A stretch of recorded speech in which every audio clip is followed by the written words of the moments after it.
Iran যুক্তরাষ্ট্রের যুদ্ধ এখন মধ্যপ্রাচ্যের মধ্যে ভয়াবহ রূপ ধারণ করেছে। যেই নতুন করে সংঘাত হওয়ার মূল কারণ হচ্ছে যুক্তরাষ্ট্র। যুক্তরাষ্ট্র এবং ইরানের মধ্যে দীর্ঘদিন যুদ্ধবিরতি চলমান রয়েছিল এবং দুই দেশের মধ্যে বারবারই আলোচনা হচ্ছে এবং শান্তির আলোচনার কথা বলা হচ্ছে যে দুই দেশই যাতে শান্তির পক্ষে থাকে এবং দুই দেশের মধ্যে যেন একটা ভালো সম্পর্ক তৈরি হয়। এর জন্য আমরা ইতিমধ্যে দেখেছিলাম যে যুক্তরাষ্ট্রের যে ইতিবাচক বার্তা এবং ইরানেরও কিন্তু ইতিবাচক বার্তা রয়েছিল, কিন্তু এরই মধ্যে আবারও নতুন করে একটা রূপ ধারণ করেছে। কয়েকদিন আগে যুক্তরাষ্ট্র ইরানের উপর আক্রমণ করে, কিন্তু সেই আক্রমণের পাল্টা জবাব ইরান দিয়েছে এবং ইরান সেই পাল্টা জবাব দিয়েছে কুয়েত এবং বাহরাইনে এবং কুয়েতের যে মার্কিন ঘাঁটি আছে সেই মার্কিন ঘাঁটিগুলো লক্ষ্য করে 7টি ব্যালিস্টিক ক্ষেপণাস্ত্র হামলা করেছিল ইরান। এবং সে সময় ইরান বলেছিল যে যদি ইরানের উপর আবারও ভয়াবহ বা ভয়ঙ্কর কোনো হামলা করার চেষ্টা করে তার জবাব সাথে সাথে ইরান দিয়ে দিবে। এমনকি ইরান জানে যে যুক্তরাষ্ট্রকে তারা কখনো বিশ্বাস করে না এবং বিশ্বাস করবে না, যেই কারণে তারা সবসময় যুদ্ধের প্রস্তুতি নিয়ে থাকে। কারণ হয়তো কখন যুক্তরাষ্ট্র আক্রমণ করবে তখনই ইরান ঠিক পাল্টা জবাব দিবে। আর ইরানের সেই জবাবগুলো হচ্ছে মধ্যপ্রাচ্য। আর মধ্যপ্রাচ্য কেন সেই জবাবগুলো হচ্ছে? মার্কিন ঘাঁটি থাকার কারণে সেই মধ্যপ্রাচ্যের মধ্যে ইরান হামলা চালাচ্ছে। আজকে আবারও এই নতুন ভাবে মধ্যপ্রাচ্যের মধ্যে যে একটা অশান্তির বার্তা, এই বার্তার মূল পেছনে কে, এর পেছনে কে আছে? এর পেছনে মূল আমরা যাকে হিসাবে দেখি যে ইসরায়েল এবং মধ্যপ্রাচ্যে আরব আমিরাতের যে দেশগুলো আছে, সৌদি আরব, কুয়েত, কাতার, দুবাই, বাহরাইন, জর্ডান, এই দেশগুলা যুক্তরাষ্ট্রের অধীনে চলে এবং যুক্তরাষ্ট্র যা বলে তাই করে যুক্তরাষ্ট্রের গোলামি করে এই দেশগুলাই চলে। কেন আমি এই কথাটা বললাম? যে যখন একটা মুসলমান দেশকে শেষ করার জন্য যত রকমের প্ল্যান এবং তাদেরকে ধ্বংস করে দেওয়ার জন্য, পৃথিবীর মানচিত্র থেকে শেষ করে দেওয়ার জন্য যত রকমের নীল নকশা তৈরি করেছিল আরব আমিরাতের দেশগুলো, আর সেই আরব আমিরাতের দেশগুলা করার কারণেই ইরান কিন্তু তাদের বিরোধিতা করেছে এবং সেখানে মার্কিন ঘাঁটি থাকার কারণে আপনি জর্ডান, সৌদি আরব, কুয়েত, কাতার, বাহরাইন, এই প্রতিটা রাষ্ট্রেই কিন্তু যুক্তরাষ্ট্রের মার্কিন ঘাঁটি রয়েছে। আর সেই মার্কিন ঘাঁটি থেকে যখন ইরানের উপর ভয়ঙ্কর আক্রমণ করার চেষ্টা করে, ইরান কিন্তু ঠিক তার পাল্টা জবাব সেই মধ্যপ্রাচ্যের মধ্যেই দেয়।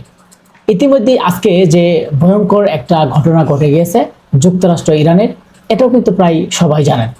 সেই ঘটনার যে মূল রহস্যটা আমরা একটু স্ক্রিপ্টে পড়ে আপনাদের শোনাবো। যে হরমুজ প্রণালী সামরিক হেলিকপ্টার ভূপাতিত করার অভিযোগে তুলে ইরানের হামলা চালিয়েছে যুক্তরাষ্ট্র। দেশটির সেনাবাহিনীর সেন্ট কমান্ড জানিয়েছে মার্কিন সেনারা মঙ্গলবার হামলা চালানো শুরু করে। তারা বলেছে ইরানের আগ্রাসনের বিরুদ্ধে সমানুপাতিক জবাব দেওয়া হয়েছে। দেখেন, ইরান কিন্তু কখনো ইচ্ছাকৃতভাবে যুদ্ধের সাথে লিপ্ত হয় না এবং ইরান কিন্তু কখনো চায় না যে তাদের যুক্তরাষ্ট্রের সাথে এবং মধ্যপ্রাচ্যের যেই মুসলিম দেশগুলো আছে তাদের সাথে একটা ভয়াবহ রূপ ধারণ করুক। ইরানের সর্বোচ্চ নেতা মোস্তফা খামেনি বলেছে যে সবসময় তাকে ধৈর্য ধারণ করার এবং তার নেতাকর্মীদের ধৈর্য ধারণের কথা তিনি বলেছেন। আজকে সেই যখন যুক্তরাষ্ট্র এবং ইরানের মধ্যে যখন শান্তি চুক্তি হচ্ছে না এবং বারবার শান্তির আলোচনা হলেও যখন বন্ধ হয়ে যাচ্ছে এবং পিছু হটছে এবং দুই দেশই যখন পিছু হটছে, তখন যুক্তরাষ্ট্র আবারও নতুন করে যখন হামলা করলো ইরানের উপর এবং যুক্তরাষ্ট্র বলছে সেটা তাদের মার্কিন একটা বিমান ছিল, সেই বিমান যখন হরমুজ প্রণালী ওখানে গিয়েছে সেটাকে তারা ধ্বংস করেছে এবং সেই ধ্বংস করার কারণে ইরানের উপর তারা আক্রমণ করেছে। কিন্তু তার জবাব ইরান আবারও ভয়ঙ্করভাবে দিচ্ছে। প্রায় 21টি ব্যালিস্টিক ক্ষেপণাস্ত্র সেই মধ্যপ্রাচ্যের মধ্যে মারছে।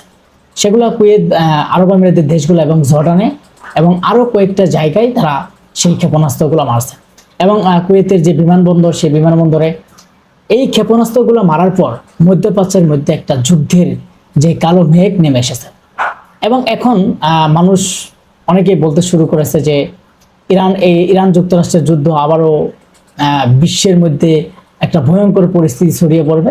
এক কথায় বলা যায় যে সোয়াসের একটা রোগ আছে, সেই সোয়াসের রোগের মতো এই যুদ্ধ আবারও ভয়ঙ্করভাবে ছড়তে পারে। ইরান যুক্তরাষ্ট্রে যখন 2-3 মাস আগে প্রায় 41 দিন যুদ্ধ চলমান রয়েছিল, সে সময় যুদ্ধ বিরতির জন্য এবং যুদ্ধ বন্ধ করার জন্য পাগল হয়ে গেছিল ডোনাল্ড ট্রাম্প।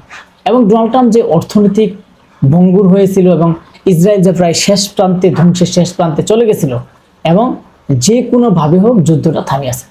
এখন তিনি আবার নতুন করে যুদ্ধের যে ধামামা সেটা মধ্যপ্রাচ্য সহ ছড়িয়ে ছিটিয়ে দিয়েছে। আজকে সেই মধ্যপ্রাচ্যের যুদ্ধের যে ভয়াবহ রূপ ধারণ করেছে, এই ভয়াবহ রূপ যদি মানে শেষ না হয়, এবং তাহলে দেখা যাবে শুধু মধ্যপ্রাচ্য না, এই মধ্যপ্রাচ্যের মধ্যে যুদ্ধের যদি ভয়াবহ রূপ ধারণ করে থাকে, তাহলে দেখা যায় যে এশিয়া মহাদেশ, বাংলাদেশের মতো অনেকগুলো দেশ তারা একটা বিরাট অর্থনৈতিক ভঙ্গুর হয়ে যাবে এবং অর্থনৈতিক একটা সমস্যার দিকে পড়বে। বিশেষ করে পাকিস্তান, বাংলাদেশ, ভারত, এই দেশগুলোর মধ্যে খুব সবচেয়ে সমস্যা বেশি হওয়ার সম্ভাবনা আছে। আজকে ইরান যুক্তরাষ্ট্রের সংঘাত একটা ভয়াবহ পর্যায়ে চলে যাচ্ছে, কারণ সে সময় প্রায় 41 দিন যুদ্ধ চলমানের পর একটা যুদ্ধবিরতি হয়েছে, আলোচনা হয়েছে, শান্তির আলোচনা হয়েছে, কিন্তু তারপরেও যখন দুই দেশের মধ্যে একটা সম্পর্ক হচ্ছে না এবং ভালো যখন না হচ্ছে, তখন ঠিক আবারও মনে হচ্ছে যে এই যুদ্ধ একটা এমনভাবে ছড়াছড়ি রোগের মতো সারা বিশ্বের মধ্যে দামামার মতো ছড়িয়ে যেতে পারে, যা পুরা বিশ্বকেই একটা অচল করে দিতে পারে। আপনি একটা কথা বলতে চাই যে অতি অহংকারে পতনের মূল, বাংলার একটা প্রবাদে আছে। আজকে সেই অতি অহংকার করেছিলেন ইসরায়েল এবং যুক্তরাষ্ট্র। কয়েকদিন আগে ইসরায়েল এবং লেবাননে যেই পাল্টাপাল্টি হামলা চলেছে, এবং ইরান থেকে এর আগে অনেকগুলো বার্তা দিয়েছিল, যুক্তরাষ্ট্রকে বলেছিল, ইসরায়েলকে বলেছিল যে তোমরা একটা হামলাও লেবাননের উপর করো না, কারণ লেবাননের উপর যদি তোমরা কোনো আক্রমণ করার চেষ্টা করো, তার জবাব কিন্তু ইরান দিয়ে দিবে। কিন্তু অনেক কিছু বলার পরেও তারা যখন ধৈর্য ধারণ না করছে এবং কোনোভাবেই তারা ধৈর্য ধারণ করছে না, কোনোভাবেই তারা থামছে না, তখনই কিন্তু ইরান ঠিক অনেক ভয়ঙ্কর একটা ক্ষেপণাস্ত্র হামলা করলো ইসরায়েলের উপর এবং অনেকগুলো ক্ষেপণাস্ত্র হামলা করেছে। কিন্তু সেই একসময় এই যুদ্ধের উৎপত্তি করেছিল ইসরায়েল, এবং সেই ইসরায়েলের দিয়ে ঘুরে আবারও যে মধ্যপ্রাচ্যের মধ্যে যাচ্ছে, এবং মধ্যপ্রাচ্যের মধ্যে একটা যুদ্ধের যখন লীলা খেলা, যখন ভয়ঙ্কর পরিস্থিতি হবে, তখন দেখা যায় যে বাংলাদেশ ছাড়া অনেক দেশগুলো একটা ভয়াবহ পরিস্থিতির মধ্যে পড়ে যাবে।